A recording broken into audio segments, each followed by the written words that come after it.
नमस्कार दोस्तों। आज हम यूनिट और डायमेंशन के जो संख्यात्मक प्रश्न आते हैं ग्रुप डी के एग्ज़ाम में, रेलवे के एनटीपीसी के एग्ज़ाम में और अन्य बहुत सारे जो प्रतियोगिता की परीक्षा हैं उसमें आते हैं, आज उसको हम सॉल्व करेंगे ट्रिक के माध्यम से। कैसे हम लोग 1 सेकंड 2 सेकंड हार्डली 5 सेकंड में उसको सॉल्व करते हैं, चलिए देखते हैं।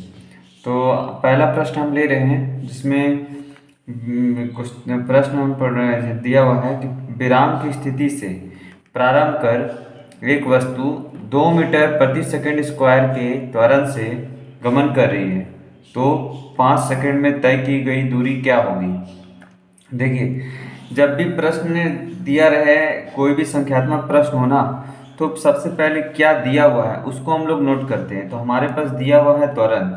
त्वरण का मतलब ए, एक्लेरेशन दिया हुआ है, ए का मान दिया हुआ है हमारा 2 मीटर प्रति सेकंड स्क्वायर, ठीक है। उसके बाद दूसरा दिया हुआ है टाइम। टाइम दिया हुआ है टी, टी बराबर टाइम, टाइम कितना है 5 सेकंड, ठीक है। हमारे पास दिया हुआ ये, और क्या निकालने को बोला गया है, इसमें निकालने को बोला गया है दूरी। दूरी निकालने को बोला गया है, दूरी। दूरी जिसको हम लोग एस से डिनोट करते हैं, एस। एस से हम लोग इसको सूचित करते हैं, लिखते हैं, एस के माध्यम से लिखते हैं, ठीक है। तो अभी मुझे एस निकालना है, तो एस के लिए फॉर्मूला होता है एस बराबर U T plus 1/2 into A T square. देखिए, यू क्या है, यू यहाँ पर है प्रारंभ का स्थिति, प्रारंभ का वेग। तो यू बराबर जहाँ है प्रारंभ का वेग, यू प्रारंभ प्रारंभ का वेग, वेग। टी टाइम, 1/2 ए एक्लेरेशन, टी अगेन टाइम। देखिए, क्वेश्चन में पूछा गया, बताया गया कि विराम की स्थिति, विराम की स्थिति अर्थात क्या, u बराबर क्या है, u बराबर 0, विराम की स्थिति से चला है ना। वो जो एक वस्तु है जो गमन कर रहा है वो पहले विराम में था, मतलब 0 में था, तो जो उसका इनिशियल स्पीड था वो क्या था, 0 था, ठीक है। तो मैं वैसे वैल्यू पुट कर देता हूँ, तो u को यहाँ 0 लिखते हैं, time 5 second, again half 1/2 into A का मान कितना है 2, 2 को लिख देते हैं यहाँ पर। टी का मान कितना है अगेन 5, तो 5 का स्क्वायर है यहाँ पर, ध्यान दीजिएगा ये स्क्वायर है।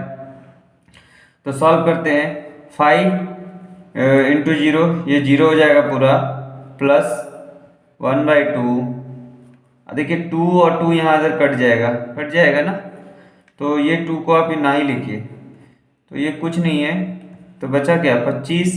5 का सिर्फ स्क्वायर कर दीजिएगा तो बच गया 25, तो 25 प्लस 0 इक्वल टू 25, 25 मीटर हमारा दूरी हो गया, मीटर दूरी।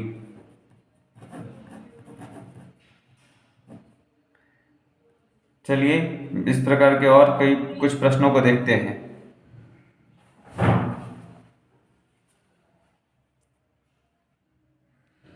इसके बाद हम अपने दूसरे प्रश्न पर आते हैं, जिसमें पूछा गया है कि एक पत्थर को 10 मीटर प्रति सेकंड के प्रारंभिक वेग से नीचे फेंका गया,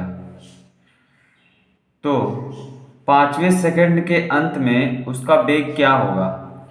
देखिए, किसी ऊंचाई से 10 मीटर प्रति सेकंड के वेग से नीचे पत्थर फेंका गया है, तो 5 सेकंड के अंत में, मतलब 5 सेकंड के अंत में उसका वेग क्या होगा। तो देखिए, इस ऐसे प्रश्नों को सॉल्व करने के लिए भी सेम ट्रिक अपनाएंगे हम लोग। पहले क्या दिया हुआ है, v दिया हुआ है, v मतलब वेलोसिटी, वेग दिया हुआ है कितना 10 मीटर प्रत्येक सेकंड पर सेकंड। दूसरा दिया हुआ है टाइम, टाइम कितना है 5 सेकंड, ठीक है। क्या मुझे पूछा, अंत में उसका वेग क्या होगा। अच्छा, ये भी ना समझ कर इसको भी, इसको यू समझ लीजिए, क्योंकि प्रारंभिक वेग है ना, ऊंचाई से फेंका गया है, तो यू है ये, यू क्या है u, और मुझे v पूछा गया कि अंतिम वेग क्या होगा। पहले मैं बता दूं कि u जो यूनिट और डायमेंशन का जो चैप्टर है इसमें u प्रारंभिक वेग होता है, वेग, और v होता है अंतिम वेग, अंतिम वेग। तो देखिए यहाँ पर प्रारंभिक वेग दिया था और अंतिम वेग पूछ रहा है, तो इसके लिए हम लोग सिंपल फॉर्मूला लगाएंगे, v बराबर u plus A T.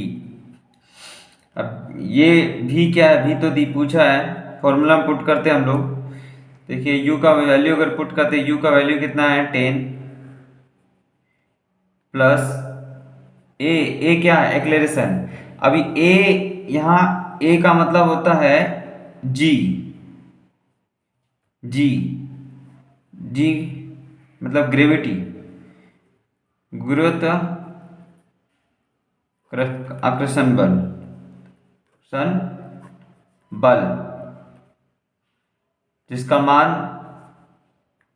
9.8 metre, 9.8 metre प्रति सेकंड स्क्वायर होता है। क्योंकि यहाँ एक्लेरेशन नहीं है, पत्थर को हम नीचे फेंक रहे हैं, तो पत्थर नीचे आ रहा है किसके कारण, गुरुत्वाकर्षण बल के कारण आ रहा है ना। तो गुरुत्वाकर्षण बल का मान को हम लोग यहाँ एक्लेरेशन में पुट करेंगे। तो ये जो होता है 10 प्लस यहाँ हो गया 9.8 इंटू टाइम। तो जब इसे हम सॉल्व करेंगे तो मिलेगा 10 प्लस, देखिए 5 × 40 के 0, हाथ मेरा 4, 5 9 45 और 4 49।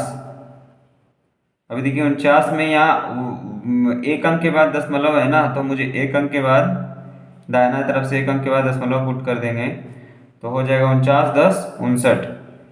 तो 59 मीटर प्रति सेकेंड इसका आंसर है, के वेग से वो और नीचे गिरेगा।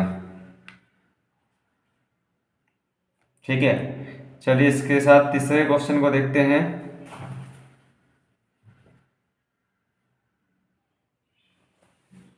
देखिए अगला प्रश्न है, 50 मीटर प्रति सेकंड के वेग से चलती हुई एक 10 ग्राम की गोली लक्ष्य में प्रवेश करने के 0.01 सेकंड के बाद रुक जाती है, तो लक्ष्य द्वारा आरोपित बल का मान बताएं। देखिए जब गोली चला ना, तो वो 10 ग्राम का गोली था, मान लीजिए बंदूक से गोली चलाया गया, 10 ग्राम की गोली 50 मीटर प्रति सेकंड के वेग से गोली निकला और लक्ष्य में प्रवेश कर गया। मान लीजिए जिसको गोली लगना था लग गया, तो उसके बाद गोली लगा, उसके बाद तो गोली का रुक गया ना, गोली वहाँ पर जाके रुक गया। तो क्यों रुका, क्योंकि जिस जगह पर जाकर गोली लगा, जिसके अंदर घुसा, वो भी तो उस पर बल लगा रहा है ना, तभी तो वो रुका ना।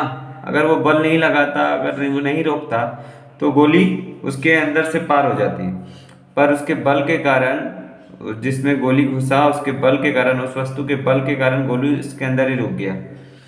तो उस बल को का मान बताएं पूछ रहा है।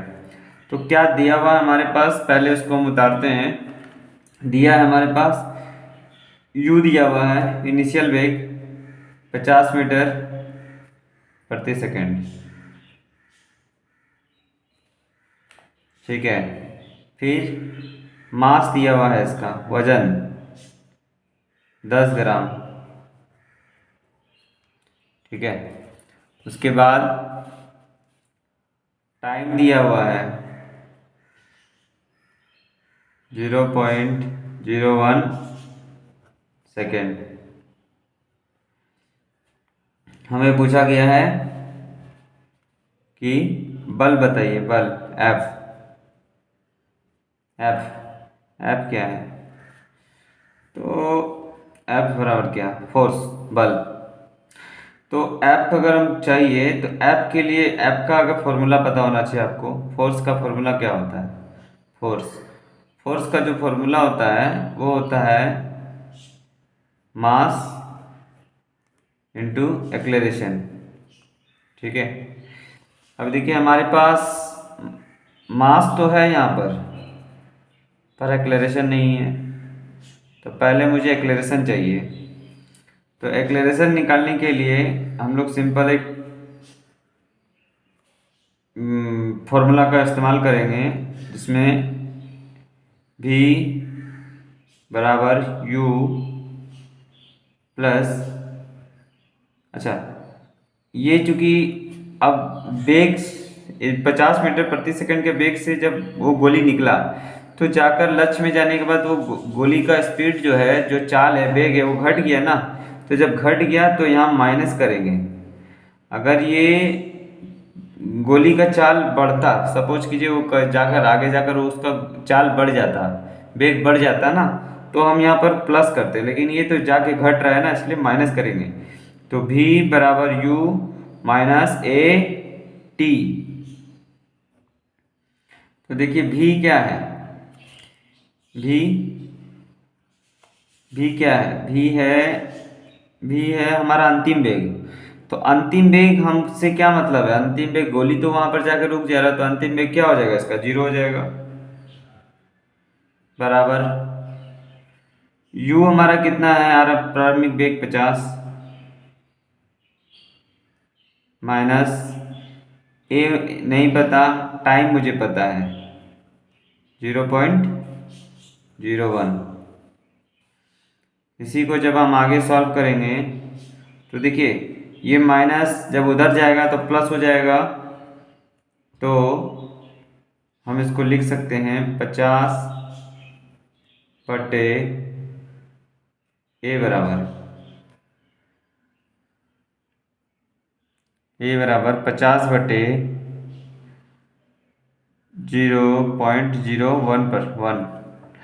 अभी ये पॉइंट को हटाने के लिए, दशमलव को हटाने के लिए हमको ऊपर में 2 जीरो यानी कि 100 से गुना करना होगा, तो ये पॉइंट हट जाएगा। अब इसका मान देखिए, यहाँ पर हो गया 1 और इधर हो गया 5000 मीटर प्रति सेकेंड स्क्वायर। ये हमारा निकल गया इसका एक्लेरेशन। अब हम निकाल पाएंगे फोर्स, बल कितना है। तो बल के लिए मास कितना हमारा 10 ग्राम। अब देखिए 10 ग्राम है ना, जब भी मास निकालते हैं तो मीटर प्रति सेकंड के हिसाब से मुझे यहाँ किसको किलोग्राम में चेंज करना होगा। तो 10 ग्राम को किलोग्राम में, ग्राम को किलोग्राम में चेंज करने के लिए हम 1000 से भाग देते हैं। ग्राम्स को अगर किलोग्राम में बदलना हो तो 1000 से भाग दे देंगे, साधारण सा दे दिया मैंने, ये किलोग्राम हो जाएगा। गुने एक्लेरेशन का मान कितना है 5000। अब देखिए सॉल्व कीजिए, तो 0 0 0 3 जीरो कट गया, बचा यहाँ 5 और 10 हो गया इंटू 10, मतलब 50। बल की इकाई होती है न्यूटन, तो 50 न्यूटन हमारा आंसर है। ठीक है।